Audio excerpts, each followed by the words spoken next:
एक समय की बात है। एक गांव में सफेद साड़ी वाली चुड़ैल का आतंक था। चुड़ैल रात भर गांव में घूमती और गांव का जो भी आदमी उसे दिखाई देता उसे वो घायल कर देती। अरे कोई तो बचाओ, मर गया रे।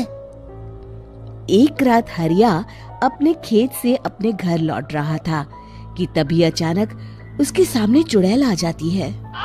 अरे बाप रे, ये चुड़ैल कहाँ से आ गई? आज तो मैं गया काम से।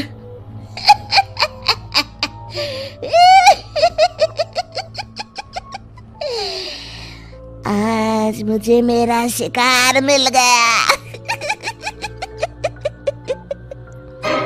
अरे चुड़ैल दीदी, मुझे छोड़ दो। जैसे ही चुड़ैल हरिया की तरफ बढ़ती है, हरिया वहाँ से भाग जाता है और अपने घर के दरवाजे पे पहुँचता है। अरे भगवान, जल्दी से दरवाजा खोलो, मेरे पीछे चुड़ैल पड़ी है। हरिया की पत्नी जल्दी से दरवाजा खोल देती है। अरे आप इतना हाफ क्यों रहे हैं? अरे मेरे पीछे चुड़ैल पड़ी है, आज तो मैं बाल बाल बच गया। जल्दी से सभी दरवाजे और सभी खिड़कियों को बंद करके बत्ती बुझा दो। तभी चुड़ैल हरिया के घर के पास पहुंच जाती है। अरे वो आदमी कहाँ गायब हो गया? मैं भी देखती हूँ आखिर कब तक बचेगा। मैं अपने शिकार को इतनी आसानी से नहीं छोड़ती। इतना कहकर चुड़ैल वहां से चली जाती है। वहीं दूसरी तरफ हरिया और उसकी पत्नी दोनों अपने घर की खिड़की से ये सब देख रहे होते हैं। अरे बाप रे, ये तो बड़ी डरावनी चुड़ैल थी। अगले दिन ये बात आग की तरह पूरे गांव में फैल जाती है और धीरे धीरे लोग चुड़ैल के डर के मारे शाम होते ही अपने घरों से बाहर निकलना बंद कर देते हैं। कुछ दिनों के बाद भाई, मैंने तो इस चुड़ैल के डर के मारे रात को अपने खेतों को पानी देना बंद कर दिया है।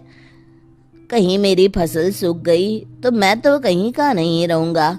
साहूकार का कर्जा कैसे चुकाऊंगा? अरे भाई, पूरे गांव वालों का यही हाल है। पता नहीं ये चुड़ैल हमारे गांव में कहां से आ गई। फिर एक दिन गांव के पास वाली नदी के किनारे एक बहुत बड़े तांत्रिक के आने की बात कुछ गांव वालों को पता चलती है। वो लोग जाके ये बात गांव के मुखिया को बताते हैं। मुखिया जी, नदी के किनारे एक बहुत ही पहुंचे हुए तांत्रिक बाबा आए हैं। हमें उनसे मदद मांगनी चाहिए। मैंने सुना है वो बड़े बड़े भूतों और चुड़ैलों को अपने वश में कर लेते हैं। मुखिया जी सभी गांव वालों को लेकर उस तांत्रिक के पास पहुंच जाते हैं। ओम फट स्वाहा, ओम फट स्वाहा।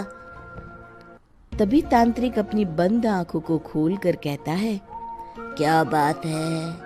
तुम सब लोग यहाँ क्यों आए हो?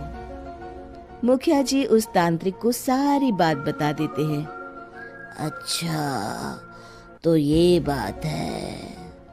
और तांत्रिक अपनी आंखों को बंद कर लेता है। मैं देख रहा हूँ तुम्हारे पूर्वजों ने बहुत पाप किए थे, जिससे ये गांव अब श्रापित हो चुका है। उसी के फल स्वरूप तुम्हारे गांव में चुड़ैल आई है। ये चुड़ैल बहुत खतरनाक है, ये किसी को नहीं छोड़ेगी। हे भगवान, मर गए रे, अब क्या होगा? तभी गांव के मुखिया जी कहते हैं, बाबा, इस चुड़ैल से हम सबको बचा लीजिए, कोई तो उपाय होगा। इसका सिर्फ एक ही उपाय है। सभी गांव वालों को बारी बारी हर दिन अपनी आधी फसल उस पहाड़ी के ऊपर बनी काली गुफा में छोड़ के आनी होगी। तभी उस चुड़ैल की भूख मिटेगी और श्राप का प्रभाव खत्म हो जाएगा और तुम सब जिंदा बच जाओगे। सभी गांव वाले उस तांत्रिक की बात को मान लेते हैं और वहां से चले जाते हैं। फिर अगले दिन से रोज उस गांव के लोग बारी बारी से अपनी आधी फसल उस काली गुफा के पास जाकर रखाते। कुछ दिनों बाद हरिया की बारी आती है। बाप रे, आज तो मेरी बारी है उस काली गुफा में जाने की। क्या करूं, वो तो बड़ी खतरनाक चुड़ैल है। मेरे तो हाथ पैर कांप रहे हैं। फिर हरिया डरते डरते अनाज की बोरियां अपनी बैलगाड़ी में लाद देता है। तभी हरिया की पत्नी उससे कहती है, देखो जी, संभल के जाना और किसी भी हालत में शाम होने से पहले वापस आ जाना। उस चुड़ैल का कोई भरोसा नहीं है जी। हरिया बैलगाड़ी में बैठते हुए कहता है, भगवान, मैं क्या वापस आऊंगा? लगता है अब तो मेरी खबर ही आएगी। इतना कहकर हरिया वहां से चला जाता है।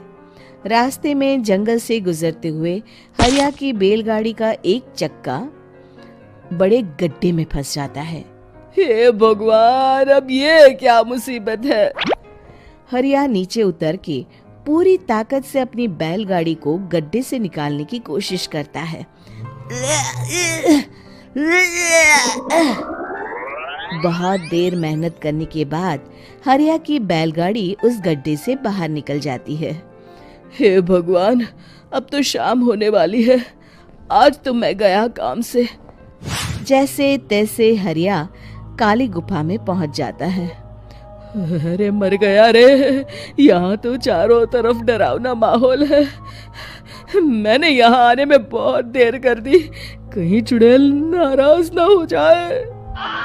हरिया अनाज की बोरिया वहां रख के जैसे ही जाने लगता है, तभी उसे किसी के आने की आवाज सुनाई देती है।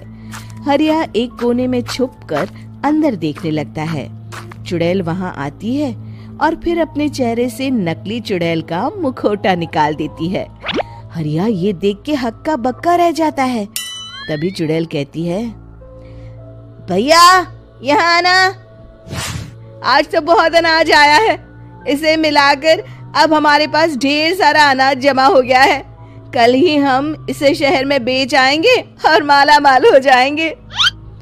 तभी अंदर से नदी के किनारे वाला तांत्रिक बाहर आता है। अरे, ये तो तांत्रिक बाबा है। हाँ, अब तो हम दोनों की जिंदगी मजे में कटेगी। गांव वालों को बेवकूफ बनाना इतना भी मुश्किल नहीं था। लोग तो तुम्हें सच में असली चुड़ैल समझते हैं।